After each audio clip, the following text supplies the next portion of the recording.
Probability, probability का मतलब क्या होता है? पॉसिबिलिटी। किसी भी काम को करने की क्या पॉसिबिलिटी है, उसे हम वही हम कैलकुलेट करेंगे और उसी को हम क्या कहते हैं? प्रोबेबिलिटी कहते हैं। फॉर एग्जाम्पल, अगर आपके पास एक कॉइन है, ठीक है, आपके पास एक कॉइन है, तो या तो इस पे हेड होगा या फिर इस पर टेल होगा, ठीक है। तो अगर आप एक कॉइन को रेंडमली उछालोगे तो या तो उस पे हेड आएगा या उस पे टेल आएगा। तो इसके हेड आने की प्रोबेबिलिटी और इसके टेल आने की प्रोबेबिलिटी वो कैसे निकाली जाती है? देखो, प्रोबेबिलिटी ऑफ, ब्रैकेट में लिखते हैं इवेंट। इवेंट मतलब जो भी हम करने जा रहे हैं, क्या चीज़ हम निकालने जा रहे हैं, हम ये देखना चाह रहे हैं कि हमारा हेड आएगा या नहीं आएगा। तो हम ऊपर लिखते हैं नंबर ऑफ फेवरेबल केस और नीचे लिखते हैं number of total case. Total case का मतलब ये है कि जब आप किसी कॉइन को उछालोगे तो जो भी आपके आउटकम्स आएंगे उन्हें हम टोटल केस कहते हैं। अगर हम एक कॉइन को उछाल रहे हैं तो या तो हमारा हेड आया या हमारा टेल आया, तो हमारे आउटकम कितने हो गए? टोटल मिलाकर 2 हो गए, ठीक है। तो नीचे 2 आ गया। हमें क्या चाहिए? हमें हेड चाहिए। तो हमारे फेवर में कितना है? केवल 1 है, तो 1/2। तो यानी अगर हमने एक कॉइन को रेंडमली उछाला तो उसके आने की प्रोबेबिलिटी, हेड आने की प्रोबेबिलिटी 1/2 है। अगर इसी तरीके से अगर मैं प्रोबेबिलिटी निकालूं टेल आने की, तो टेल भी दोनों में से कितनी बार है? एक ही बार है। और टोटल कितने आउटकम्स हैं? 2 आउटकम। तो इसकी प्रोबेबिलिटी भी आई 1/2। ऐसे इवेंट्स जिनकी प्रोबेबिलिटी सेम आती है उनको हम इक्वली लाइकली कहते हैं, इक्वली लाइकली, ठीक है। अच्छा, इसके लिए ये ज़रूरी है, प्रोबेबिलिटी के लिए ये ज़रूरी है कि जो हमारा कॉइन है वो अनबाइज्ड होना चाहिए, ठीक है। अनबाइज्ड का मतलब है कि अगर हम किसी कॉइन को उछालें तो उसमें ये नहीं होना चाहिए कि हर बार हेड ही आएगा या हर बार टेल आएगा। सपोज करो हमने क्या किया, हम हमेशा उसे एक लोहे की मेज के ऊपर उछालते हैं, ठीक, और हमने उसके एक तरफ मैग्नेट लगा दिया, या हमने कुछ ऐसा किया जिसकी वजह से उसका एक सिरा भारी हो गया और दूसरा सिरा हल्का रहा। तो जब भी हम उसको उछालेंगे तो हमेशा जो भारी वाला सिरा होगा वो मेज पर आकर लगेगा। तो इस तरीके से अगर लगता है तो उसको हम कहते हैं कि वो बायस्ड है कॉइन, ठीक है। और ये क्या, अभी हमें कैसा लेना है? हमेशा अनबाइज्ड लेना है। हमने एक डाइस लिया, उस डाइस का जो 6 वाला नंबर था उसको हमने थोड़ा सा भारी बना दिया, ठीक है। उसके ऊपर हमने 2 लेयर लगा दी और उस पर 6 नंबर डाल दिया। तो क्या होगा? जब भी आप उसे उछालोगे कॉइन, उसको डाइस को, तो हमेशा आपका जो 6 वाला सरफेस है वो हमेशा क्या होगा? नीचे आएगा, ठीक। और अगर 6 के जस्ट ऊपर होता है 1, अगर हमने 1 वाले को भारी कर दिया तो 1 हमेशा नीचे आएगा, तो ऊपर कौन सा आएगा? हमेशा 6 आएगा, ठीक है। तो इस तरीके के अगर आपके पास ऑब्जेक्ट्स होते हैं तो उन्हें हम कहते हैं बाइज्ड ऑब्जेक्ट, ठीक। और हमें कैसे लेने हैं? अनबाइज्ड लेने, ठीक है। अच्छा, एक होता है रैंडम। आपने पढ़ा होगा या सुना होगा कि आप रैंडमली एक चीज को उछालो। रैंडमली का मतलब है कि एकदम से अचानक से उछालो आप, कोई आपका पहले से इरादा नहीं है कि हाँ भाई हमें यही वाली चीज निकालनी है या यही वाला काम करना है, ठीक है। उसे हम क्या कहते हैं? रैंडम कहते हैं। प्रोबेबिलिटी का जब भी क्वेश्चन आएगा आपको फॉर्मूला लिखना ही है, ठीक है। फॉर्मूला नहीं लिखोगे तो नंबर कटेंगे, ठीक। अब एक चीज और देखो, इसमें फॉर्मूला तो मैंने बता दिया और दूसरा मैंने तुम्हें बता दिया इक्वली लाइकली। अगली चीज जो होती है प्रोबेबिलिटी में, प्रोबेबिलिटी की जो मैक्सिमम वैल्यू होती है, मैक्सिमम वैल्यू प्रोबेबिलिटी होती है 1 और मिनिमम वैल्यू होती है 0। यानी प्रोबेबिलिटी जो है वो हमारा 0 से 1 के बीच में वेरी करता है, ठीक। किसी काम को करने की प्रोबेबिलिटी हो सकता है 1 हो और हो सकता है उस काम को करने ना करने की प्रोबेबिलिटी या करने की प्रोबेबिलिटी कितनी हो? 0। और एक बात, अगर हमने बोला एक पर्टिकुलर इवेंट है, उसको करने की प्रोबेबिलिटी को अगर हम इससे डिनोट कर रहे हैं, इस साइन से डिनोट कर रहे हैं, तो उस काम को ही ना करने की प्रोबेबिलिटी को हम ऐसे डैश बनाकर रिप्रेजेंट करते हैं, ठीक है। और हमें ये पता है किसी काम के होने की प्रोबेबिलिटी और किसी काम के ना होने की प्रोबेबिलिटी दोनों मिलाकर हमेशा 1 आएगा। क्यों आएगा? जस्ट सपोज आपको मैंने बोला कि आपको कल स्कूल जाना है या नहीं जाना है, इसकी प्रोबेबिलिटी बताओ, तो आपने कहा 60% प्रोबेबिलिटी है। 60% का मतलब 60/100। अगर आप कह रहे हो कि 60% आपकी जाने की प्रोबेबिलिटी है, तो ना जाने की प्रोबेबिलिटी कितनी हो गई? 40%। दोनों को ऐड करो, 100/100 इट इज इक्वल्स टू 1। इस तरीके से आप कोई सी भी बात देख लो, उनकी जो होने की प्रोबेबिलिटी और ना होने की प्रोबेबिलिटी दोनों मिला के हमेशा 1 के बराबर आएगी। इससे हमें क्वेश्चन सॉल्व करने में हेल्प मिलती है। आपको दिया होता है कि सपोज एक पर्सन है और उस पर्सन को क्रिकेट खेलना बहुत पसंद है, ठीक है, और उसके जो क्रिकेट खेलने की प्रोबेबिलिटी है या क्रिकेट पसंद करने की जो प्रोबेबिलिटी है वो 30% है। तो वो आपसे पूछेंगे बताओ इसके क्रिकेट ना खेलने की प्रोबेबिलिटी कितनी है। तो परसेंटेज में दिया है तो 100 में से माइनस करेंगे, और अगर परसेंटेज नहीं दिया होता, सिंपल ऐसे लिखा हो कि किसी की प्रोबेबिलिटी क्रिकेट को पसंद करने की 3 है, तो उसके क्रिकेट को ना पसंद करने की कितनी हो जाएगी? 0.3 है। 0.3 क्यों लिया मैंने, 3 क्यों नहीं लिया? क्योंकि मैंने अभी बोला प्रोबेबिलिटी हमेशा किसके बीच में होती है? 0 और 1 के बीच में होती है। तुम कहोगे यहाँ तो 30% है, तो 30% का क्या मतलब होता है? 30/100, दैट मीन्स 0.30। ठीक है, तो यहाँ पर भी मैंने लिया कि किसी चीज की प्रोबेबिलिटी, क्रिकेट को पसंद करने की प्रोबेबिलिटी अगर 0.3 है, तो उसको ना करने की प्रोबेबिलिटी कितनी हो जाएगी? 1 माइनस 0.3, दैट इज 0.7। ठीक है, एक वैज्ञानिक थे बच्चों, मैथमेटिशियन थे, जिनका नाम था जे कार्डन। उन्होंने एक बुक लिखी थी, the book on games of chance. उसमें ये था कि एक पर्टिकुलर गेम को खेलने के लिए कितने चांसेस हमें मिलेंगे या कब कब मिलेंगे, कैसे कैसे मिलेंगे, उस पर बेस्ड उन्होंने एक किताब लिखी थी। उनकी इस किताब को कई सारे मैथमेटिशियन ने पढ़ा, इस पियरे साइमन लैपलास ने भी पढ़ा, और भी 2-3 मैथमेटिशियन दिए उन्होंने भी पढ़ा, बट इन्होंने उसी पर बेस, उन्हीं गेम्स पर बेस करके एक और बुक लिखी, उसका नाम था Laplace theory analytic des probability. यानी ये वाली जो बुक थी ये प्रोबेबिलिटी पर बेस थी, ठीक है, और ये 1812 में लिखी थी, और इसी के बाद से प्रोबेबिलिटी हम लोग पढ़ने लगे हैं। अब एग्जाम्पल्स कराऊंगी, और एग्जाम्पल से पहले मैं तुम्हें ये बताऊंगी कि अभी मैंने जो आपको बताया कि किसी भी चीज़ की होने की प्रोबेबिलिटी, अगर आपकी जो भी है x है, तो उसकी ना होने की जो प्रोबेबिलिटी है उसे आप 1 माइनस एक्स कहोगे।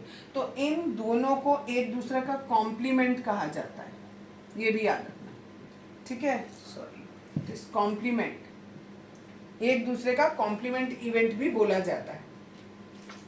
और किसी किसी में ऐसे बार ना लगाकर आपका ऐसे ऊपर ऐसे वाला बार लगा दिया जाता है, ठीक है, तो ये भी आपका कॉम्प्लीमेंट का साइन है। अब एग्जाम्पल देखो, एग्जाम्पल नंबर 1 दिया है हमें बुक में। Find the probability of getting a head when a coin is tossed once, also find the probability of getting a tail. ये मैं वैसे भी एग्जाम्पल में आपको बता चुकी, बट एक बार फिर बता रही हूँ। सपोज करो आपने कॉइन को रेंडमली उछाला है, तो उसमें या तो आपका हेड आएगा या टेल आएगा। जितने टोटल केस आते हैं उसे हम एक नाम और देते हैं, that is called sample space. तो कभी कभी पेपर में खाली ये पूछ लेते हैं कि अगर आप एक कॉइन उछाल रहे हो तो उसका सैंपल स्पेस क्या होगा, तो सैंपल स्पेस कर्ली ब्रैकेट में लिखा जाता है, और ऐसे जो भी उसके आउटकम्स होंगे वो आप ऐसे लिख देते हो, ठीक है। अब इन्होंने पूछा है हमसे हेड आने की प्रोबेबिलिटी बताओ, तो जो इवेंट हमें जिसकी प्रोबेबिलिटी निकालनी है वो हम जनरली यहाँ लिख देते हैं शॉर्ट फॉर्म में। तो प्रोबेबिलिटी ऑफ हेड कितनी होगी, कितने हेड है हमारे पास? केवल एक, और टोटल हमारे पास केसेस हैं 2, तो ये हो गई 1/2। सिमिलरली टेल की प्रोबेबिलिटी, ये भी हमारे पास 1/2 होगी। कैसे?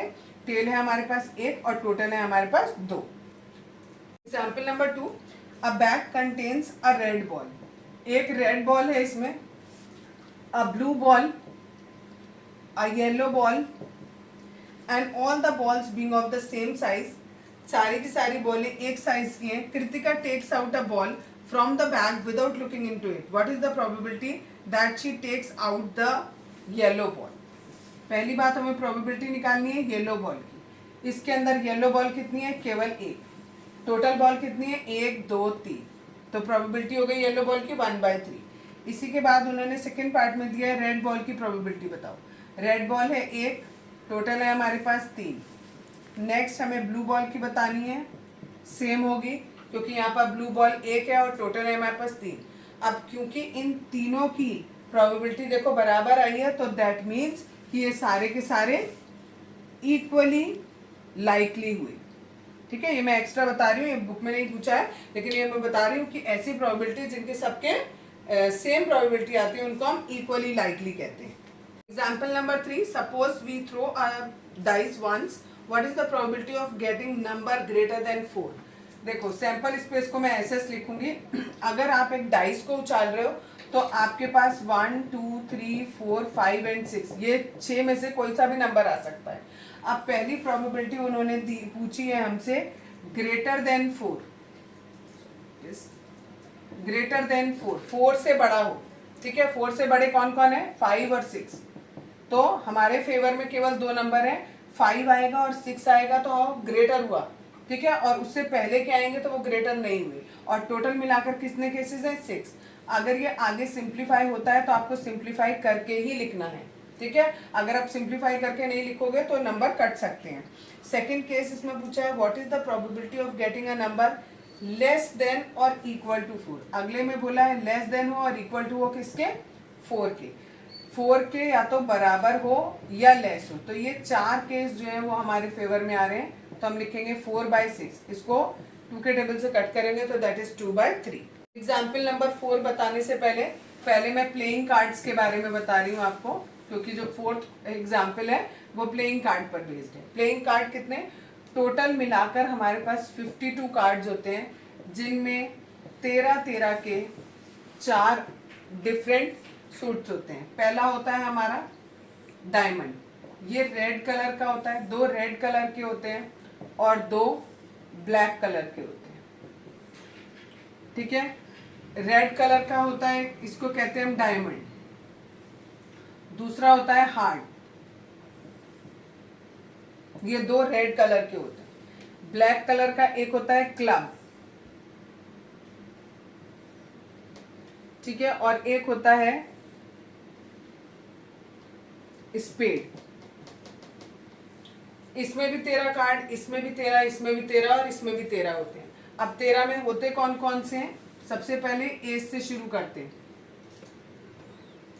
एस, एस जिसको हम बोलते हैं इक्का। ठीक है, इसके बाद आता है किंग, फिर क्वीन, फिर जैक, फिर 10 9 8 7 6 5 4 3 2 तक होते हैं, उसके आगे नहीं होंगे। ठीक है, इनमें से ये जो 3 कार्ड होते हैं इनके ऊपर फेस बना होता है, इसलिए इन्हें फेस कार्ड कहते हैं। ठीक, सेम इसमें भी होगा, एस होगा, king, queen, jack, 10 9 8 7 6 5 4 3 2 and so. इसी तरीके से इसमें भी होगा और इसमें भी होगा। अब आपको पहला क्वेश्चन आपको ये याद रखना है कि इसमें से 52 कार्ड में से ये आधे आधे हो गए बिल्कुल, जो कि आधे लाल हैं और आधे आपके पास काले हैं। दैट मीन्स 52 में से 26 हमारे पास ब्लैक होते हैं और 26 हमारे पास रेड होते हैं। ठीक है, टोटल फेस कार्ड 3 इसमें है, फेस कार्ड 3 इसमें होंगे, 3 इसमें होंगे और 3 इसमें होंगे, तो टोटल मिलाकर 12 फेस कार्ड होते हैं।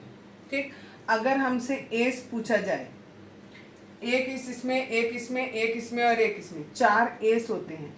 ऐसे ही किंग भी 4 होते हैं, क्वीन भी 4 होती हैं और जैक भी 4 होते हैं, और बाकी सारे नंबर्स भी 4 4 4 ही होंगे। ठीक है, ये बेसिक चीज़ है, ये जानना तुम्हारे लिए बहुत ज़्यादा ज़रूरी है। ठीक, अब मैं एग्जाम्पल नंबर 4 कराती हूँ। एग्जाम्पल नंबर 4 दिया है, 1 card is drawn from a well shuffled deck of 52 cards, calculate the probability that the card will be an ace. आपके पास टोटल मिलाकर 52 कार्ड है, इनमें से आपने कोई एक निकाल लिया। अब आपको ये बताना है कि वो जो कार्ड है वो एस होगा, उसकी क्या प्रोबेबिलिटी है। अभी बताया था कि टोटल मिलाकर हमारे पास 4 एस होंगे, तो ऊपर हमारे फेवर में 4 कार्ड है और नीचे मिलाकर कितने हैं, टोटल 52 कार्ड्स हैं। ये कट सकता है, तो इसको हमने 4 के टेबल से कट कर दिया, तो प्रोबेबिलिटी इज 1/32 हो गई हमारी। दूसरा पार्ट पूछा है, ये फर्स्ट पार्ट था।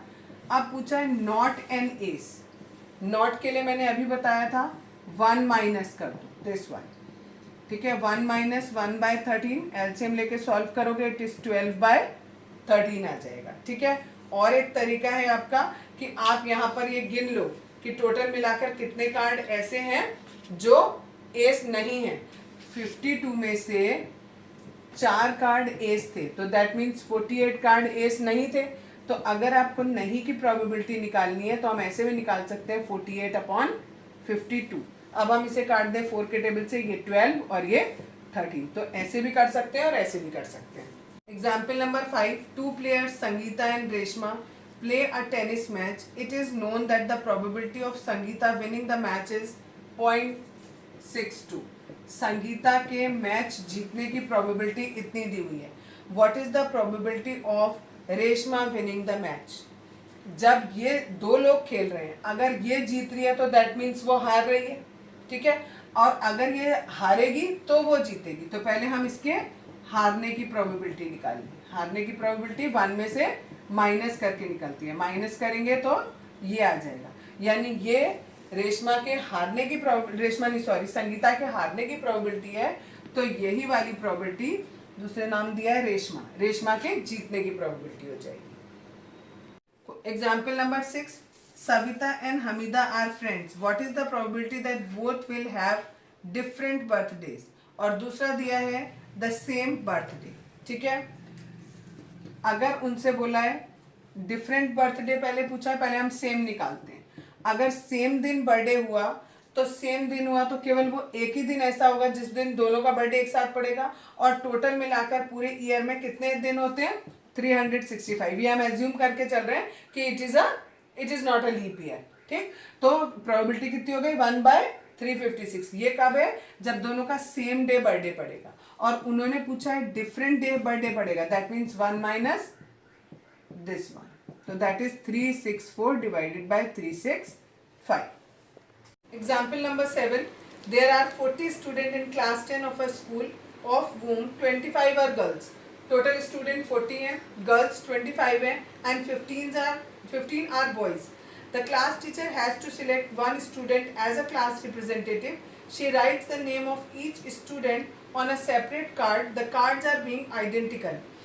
Then she put card in a bag and stir them thoroughly. She then draws one card from the bag. What is the probability that the name written on the card is the name of a girl? First part, उन्होंने कहा बच्चों के नाम लिख दिए card पर और उन्हें एक बैग के अंदर डाल दिया और उन्हें खूब अच्छे से उन्होंने हिला दिया, ठीक। अब एक कार्ड निकाला और ये भी बोला है कि सारे के सारे कार्ड एक जैसे हैं जिससे बायस ना हो पाए, ठीक है, अनबायस था। अब प्रोबेबिलिटी बतानी है कि कार्ड जो निकाला है उसमें गर्ल का नेम लिख के आएगा, उसकी क्या प्रोबेबिलिटी है। गर्ल्स हमारे पास 25 है, तो हमारे फेवरेबल केस 25 हो गए, और टोटल 40 बच्चे हैं तो 40 हो गया। 5 के टेबल से कट जाएगा 5/8, ठीक है। सेकेंड पार्ट में बोला है कि उस पर बॉय का नाम लिख के आए, इसकी क्या प्रोबेबिलिटी है। बॉयज हमारे पास 15 है और टोटल हमारे पास 40 है, इसको भी 3 के टेबल से काट दिया, probability is 3/8। Example number 8, a box contain 3 blue 2 white and 4 red marbles। एक बॉक्स है, इसके अंदर 3 ब्लू कलर की, 2 व्हाइट कलर की और 4 रेड कलर की मार्बल्स हैं। If a marble is drawn at random from the box, what is the probability that it will be a white? पहला केस, वाइट आने की प्रोबेबिलिटी कितनी है? वाइट हमारे फेवर में है, वाइट कितनी है? 2, और टोटल मिलाकर कितनी है? 9, तो प्रोबेबिलिटी इज 2/9। इन सबको ऐड कर देंगे, 9 आ जाएगा। सेकंड में पूछा है हमसे प्रोबेबिलिटी ऑफ ब्लू। ब्लू हमारे पास कितनी है? 3 है, और टोटल कितनी है? 9 है, it is 1/3। Next third one, उन्होंने पूछा है रेड आने की प्रोबेबिलिटी। रेड की 4/9। रेड की हम एक तरीके से और कैलकुलेट कर सकते हैं, 1 माइनस 2/9 प्लस 1/3, लेकिन ये और भी ज़्यादा लंबा केस हो जाएगा, तो that one is better. Example number 9, Harpreet tosses 2 different coins simultaneously. What is the probability that she get at least one head? अब देखो, इसमें उसने 2 कॉइन्स एक साथ उछाले। हो सकता है ये एक 1 रुपए का कॉइन है और एक 2 रुपए का कॉइन है, ये इन्होंने दिया है क्वेश्चन। हो सकता है ये वाला जो कॉइन है जब हमने इनको इन दोनों को जब एक साथ पहली बार उछाला तो हो सकता है इस पे हेड आए, इस पर टेल आया, ठीक। हो सकता है इस पर हेड आया और दूसरे वाले पे भी हेड आ गया। अब पहले वाले पे टेल आया और दूसरे वाले पे भी टेल आ गया, और हो सकता है पहले वाले पे टेल आया और दूसरे वाले पे हेड आया। तो हमारे टोटल पॉसिबल केस यानी सैंपल स्पेस जो है वो हमारा कितना है, 4 है। एक केस, दूसरा, तीसरा और ये चौथा, 4 केस हो गए। अब उन्होंने क्वेश्चन में पूछा है आपसे कि what is the probability that she gets at least 1 head. At least का मतलब होता है कम से कम एक हेड हो। एक से ज्यादा है तो चलेगा, आपके फेवर में है, लेकिन एक कम से कम हो। तो देखो एक इसमें भी है, इसमें भी है और इसमें भी है। अब आप कहोगे इसमें तो 2 है, ठीक है, लेकिन उसमें क्या बोला है, एटलीस्ट बोला है। एटलीस्ट मतलब कम से कम एक हो, ज्यादा है तो इट्स गुड, ठीक है। तो यहाँ पर प्रोबेबिलिटी हो जाएगी एटलीस्ट 1 हेड। इसकी क्या प्रोबेबिलिटी होगी, हमारे फेवर में 3 केस है और टोटल मिलाकर 4 केस। एग्जाम्पल नंबर 10 और 11 सिलेबस के नहीं है, तो एग्जाम्पल 12 देखते हैं। A carton consist of 100 shirts of which 88 are good. एक कार्टन है, उसमें 100 शर्ट्स हैं जिसमें से 88 गुड है, 8 में माइनर डिफेक्ट है, 4 में मेजर डिफेक्ट है। 2 हमारे पास ट्रेडर हैं, एक जिमी और एक सुजाता।